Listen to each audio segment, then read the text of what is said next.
Noong August 1983, si Ferdinand Bongbong Marcos Jr. ay nagbuwis ng kanyang buhay sa pamamagitan ng pagdodonate ng kanyang kidney para lang gumaling ang kanyang ama na si dating President Ferdinand E. Marcos. Sa isang TV interview, binanggit ni Bongbong Marcos ang mga katagang ito. Yes, in 1983, he needed a kidney and I was a good match.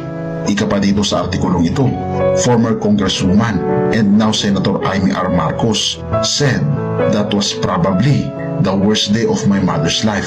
Two of the people she loved the most were in the operating room. Ito pa ang banggit ni Senator Amy R. Marcos. Noong panahong nangangailangan ng kidney transplant ang dating Pangulong Marcos Sr.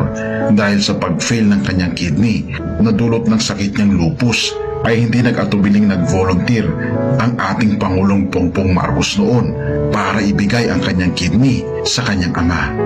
Ika pa sa AP News newspaper, Marcos had kidney transplants na nangyari noong November 11, 1985. Ika pa dito, Philippines President Ferdinand Marcos had 2 kidney transplants during periods of speculation that he was gravely ill, according to prominent Filipino physicians quoted in a report published Sunday.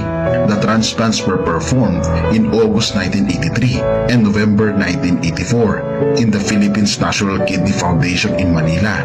The Pittsburgh Press quoted Dr. Enrique Ona and Dr. Potenciano Bacay as saying in a copyright story.